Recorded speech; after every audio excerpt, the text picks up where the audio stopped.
Hey guys, നമ്മൾ ഇന്ന് ഹെൽസിങ്കിയിലെ botanical garden visit ചെയ്യാൻ വന്നിരിക്കുകയാണ്. എന്റെ കൂടെ എന്റെ 2 ഫ്രണ്ട്സും ഉണ്ട്. പക്ഷെ അവരെ ഇതിന്റെ ഉള്ളിൽ നിന്ന് തപ്പി കണ്ടുപിടിക്കണം. കണ്ടുപിടിക്കേണ്ട വന്നില്ല ഗൈസ്, അവർ ഇവിടെ തന്നെ ഇരിപ്പുണ്ട്. ആയിരിക്കുന്നു. കാണാൻ വന്ന പൂക്കൾ ഇതൊക്കെയാണ്. പക്ഷെ പൂവെല്ലാം കരിഞ്ഞു പോയി, സീസൺ കഴിഞ്ഞു. നമുക്ക് ഇല മാത്രം കണ്ടിട്ട് പോവാം. ഇവിടെയൊക്കെ പൂവ് നിറച്ചുണ്ടായി നിൽക്കണ്ടായിരുന്നു. പക്ഷെ നമ്മൾ വന്ന സമയം തെറ്റിപ്പോയി. ഇത് വിസിറ്റ് ചെയ്യേണ്ട സമയം ജൂൺ മാത്രമാണ്. ജൂലൈയിൽ വന്നാൽ ഇവിടെ ഒന്നും ഉണ്ടാവില്ല. പക്ഷെ അവരെ സൈറ്റിൽ പറഞ്ഞ ജൂലൈയിൽ പൂ ഉണ്ടാവുന്നതോ? എന്നാ ഇനി ജൂലൈയിൽ പുതിയ പൂക്കൾ ഉണ്ടായിട്ട് വേണമായിരിക്കും. എനിക്ക് തോന്നണില്ല ഇതിനകത്തൊക്കെ ഇനി വേറെ പൂ ഉണ്ടാവും. ഉണ്ടാവണ്ടാ, പുതിയ സാധനം ഉണ്ടായി വരുന്നുണ്ട്. കണ്ടോ എവിടെ? എടാ, പൂമ്പാറ്റ വന്നിരിക്കണോ? അത് കരിഞ്ഞു പോയതാടി. അച്ഛേ അത്. പക്ഷെ ഇത് നടക്കണ വഴി ഭയങ്കര രസമുണ്ടല്ലേ. ഇവിടെ വന്നിട്ട് പൂ കാണാൻ പറ്റിയില്ല. എന്നാ പിന്നെ ബ്ലൂബെറി കുറച്ചേക്കാന്ന് കൊടുത്തിട്ട് ഇറങ്ങി പോണു. പഴുത്ത ബ്ലൂബെറി കാണൂടി, ഇതേ വലിയ മരം കിടക്കണം. ആ, ഇവിടെ നിറച്ചുണ്ടല്ലോ. ഉറങ്ങ വരുമോ? ബ്ലൂബെറി എങ്കിൽ ബ്ലൂബെറി. ആരെങ്കിലും വരുന്നുണ്ടോ നോക്കിട്ടോ. ഈ ആൾക്കാർ വന്ന് എന്നാ പേടിക്കണേ? നിങ്ങളൊക്കെ ഇറങ്ങാൻ പാടുണ്ടോന്ന് പോലും അറിയില്ല.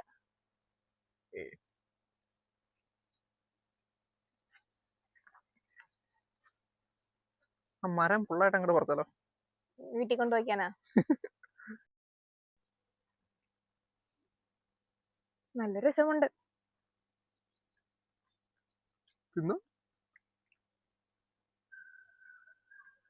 നമുക്ക് വേണ്ടി ഒരേ ഒരു മരത്തിൽ മാത്രം പൂവുണ്ടായി നിൽപ്പുണ്ട്. ഈ പൂ പറഞ്ഞ എല്ലായിടത്തും ഒക്കെ പല കളറിലുള്ള ഇങ്ങനത്തെ പൂക്കളാണ്. പക്ഷെ ഇത് കൊല കുത്തി ഉണ്ടായി നിൽക്കുന്ന കാണുമ്പോൾ ഭയങ്കര രസമാണ്. ഇത് ജിൻഡുവും ഹരിതയും ഇവിടെ മുമ്പ് വന്നപ്പോൾ എടുത്ത വീഡിയോസ് ആണ് കേട്ടോ. നമ്മൾക്ക് പൂക്കളുടെ ഒന്നും വീഡിയോ കിട്ടാത്തതുകൊണ്ട് നമ്മൾ ആ പഴയ വീഡിയോസ് എടുത്തിട്ടതാണ്. നല്ല ഭംഗിയില്ലേ ഇത് കാണാനായിട്ട്? പല കളറിൽ ഇങ്ങനത്തെ കുറേ പൂക്കളുണ്ട് കേട്ടോ അവിടെ. കാര്യം പറഞ്ഞാൽ പൂ കാണാൻ വേണ്ടി വന്നാണെങ്കിലും ഇപ്പൊ പറിച്ച് ബ്ലൂബെറി തിന്നോണ്ടിരിക്കുന്നത്. ഇത് നിറച്ച് ബ്ലൂബെറി ഉണ്ടാണ് ചെടികള്. നമ്മുടെ അവിടുത്തെ ബ്ലൂബെറീസ് ഒന്നും ഇത്ര വലുതായിട്ടില്ല. എവിടത്തെ? നമ്മുടെ വീടിന്റെ അടുത്തുള്ള. ബൊട്ടാണിക്കൽ ഗാർഡൻ്റെ ഉള്ളിൽ പൂക്കളില്ലെങ്കിലും അതിൻ്റെ പുറത്ത് റോഡ് സൈഡിൽ നിന്ന് റോസാപ്പൂക്കളാണ് കേട്ടോ ഇത്. ഇതിന് നല്ല അടിപൊളി സ്മെല്ലായിരുന്നു. ഇൻചാൻഡറിൻ്റെ ഒക്കെ പൗഡറിന് കിട്ടുന്ന സ്മെല്ലില്ലേ, അതുപോലെ. അപ്പൊ നമ്മുടെ ഗാർഡന്റെ പ്ലാന്റ് 3G ആയ സ്ഥിതിക്ക് നമ്മൾ അടുത്ത പ്ലാൻ പിടിച്ചിട്ടുണ്ട്. നമ്മൾ ആ ഫെറിയിൽ കയറിയിട്ട് ഒരു ഐലൻഡിലേക്ക് പോവാണ്. ഇവിടുത്തെ ഒരു ഏൻഷ്യന്റ് ഐലൻഡ് ആണത്. പണ്ട് യുദ്ധമൊക്കെ നടന്നുകൊണ്ടിരുന്ന സമയത്തുള്ള കുറെ മ്യൂസിയം കാര്യങ്ങളൊക്കെ അവിടെ ഉണ്ട്. അപ്പൊ നമുക്ക് അങ്ങോട്ട് പോവാം. സമ്മറാണ്, പക്ഷെ എന്നാലും നമ്മൾ ഫെറിയിൽ കയറുമ്പോഴത്തേനും കാറ്റടിച്ചിട്ട് നല്ല തണുപ്പാണ്. പോരാത്തതിന് നമ്മൾ പുറത്തും കൂടെയാണ് ഇരിക്കുന്നത്. അതുകൊണ്ടാണ് ഇപ്പൊ കോട്ടൊക്കെ എടുത്തിട്ടത്. എല്ലാം കൈ വെച്ചായിരുന്നു. കാരണം ഇവിടെ സമ്മറിലാണെങ്കിലും എപ്പം വേണേലും മഴ പെയ്യാം. കാലാവസ്ഥ ഇങ്ങനെ മാറിക്കൊണ്ടേയിരിക്കും. ഇന്ന് മഴയെല്ലാം പറഞ്ഞിട്ടുണ്ടായിരുന്നു. നമ്മൾ മഴ കാരണമാണ് ഈ ട്രിപ്പ് ഇങ്ങനെ മാറ്റി വെച്ച് ലാസ്റ്റ് ഇന്ന് വരെ എത്തിയത്. പിന്നെ എന്താണെങ്കിലും ഇന്ന് തന്നെ പോരാന്ന് വിചാരിച്ചു. പിന്നെ ഇതിന് നമുക്ക് പ്രത്യേകിച്ച് ടിക്കറ്റ് ഒന്നും എടുക്കേണ്ട ആവശ്യമില്ല. നമ്മളിപ്പോ ഹെൽസിങ്കി ഏരിയയിലാണ് താമസിക്കുന്നതെങ്കിൽ ഇവിടുത്തെ പബ്ലിക് ട്രാൻസ്പോർട്ടിലൊക്കെ നമ്മൾ ഉപയോഗിക്കുന്ന AB ടിക്കറ്റ് തന്നെ മതി ഈ ഫെറിയിൽ കയറാനായിട്ട്. ഒരു വീട് മാത്രം വീടല്ലേ ഇത്? ചിലപ്പോ സമ്മർ കോട്ടേജ് എന്തെങ്കിലുമൊക്കെ ആയിരിക്കും.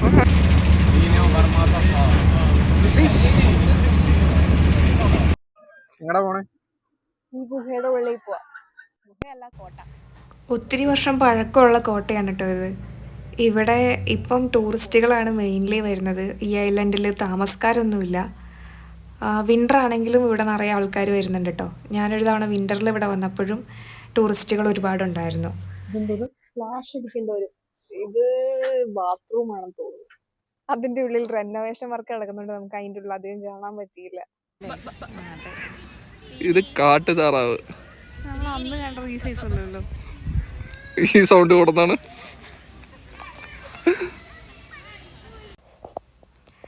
ഇതിക്കടെ നടന്നപ്പം കുറേ കഫേ എല്ലാം കണ്ടെങ്കിലും നമ്മൾ അവിടെ നിന്നും ഭക്ഷണം കഴിക്കാനുള്ള പ്ലാൻ ഉണ്ടായിരുന്നില്ല.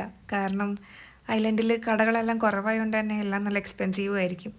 നമ്മൾ പാക്ക് ചെയ്ത് കുറച്ച് ഫുഡെല്ലാം കൊണ്ടുവന്നിട്ടുണ്ടായിരുന്നു. അപ്പോൾ അത് കഴിക്കാൻ വേണ്ടിയാണ് ഇപ്പോൾ ഈ പാറപ്പുറത്തേക്ക് വലിഞ്ഞു കയറുന്നത്. അവിടെയാണെങ്കിൽ നല്ല വ്യൂ ഉണ്ടായിരുന്നു.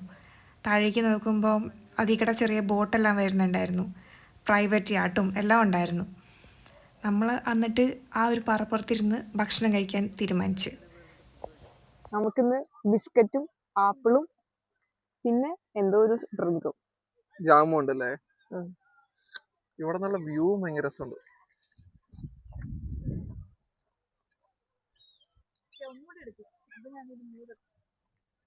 സൂപ്പർ സാധനം.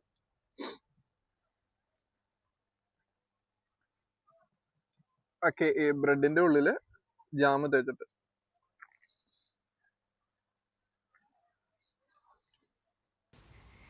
ഈ ബിൽഡിങ് ഇപ്പോൾ ഇവിടെ ഒരു ബാറായിട്ടാണ് കേട്ടോ പ്രവർത്തിക്കുന്നത്. പിന്നെ അതുപോലെ തന്നെ കണ്ട വേറൊരു ബിൽഡിംഗ് ആണിത്.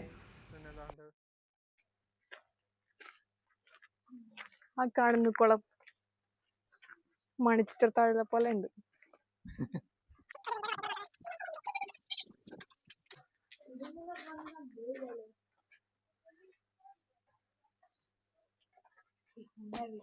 ഗൈസ്, ഈ ഐലൻഡിൽ ഒരു മുതലക്കുളം ഉണ്ട്. നമുക്ക് ആ മുതലക്കുളം കാണാൻ പോവാം.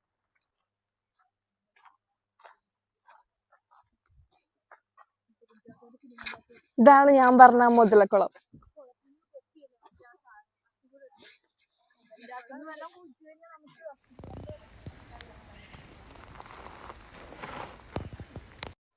ഹരിത അതിൽ കിടങ്ങനെ പ്രയത്തെ പോലെ പാസ് ചെയ്യും. എടി ബാക്ക്ഗ്രൗണ്ട് ഉണ്ട്.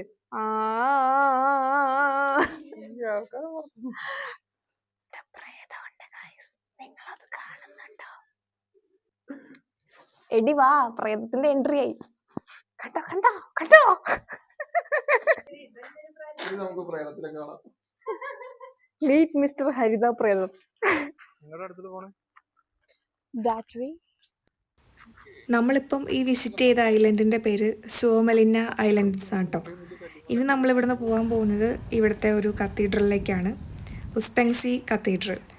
ഇത് യൂറോപ്പിലെ തന്നെ ഏറ്റവും വലിയ ഓർത്തഡോക്സ് ചർച്ചാണ്. ഇവിടുത്തെ ഒരു സാംസ്കാരിക കേന്ദ്രം കൂടിയാണിത്. ഒരുപാട് പഴയ ചർച്ചാണ് കേട്ടോ. നല്ല ഭംഗിയാണ് അതിൻ്റെ ഉള്ളിൽ കാണാനും പുറമേ നിന്ന് കാണാനും ഒക്കെ. ഇവിടെ എല്ലാ ദിവസവും കുർബാനയുണ്ട്. ഞാനൊരു ദിവസം ഇവിടെ കുർബാനയ്ക്കും പോയിട്ടുണ്ട്. ഫിനിഷിൽ മാത്രമാണ് ഇവിടെ കുർബാനയുള്ളൂ.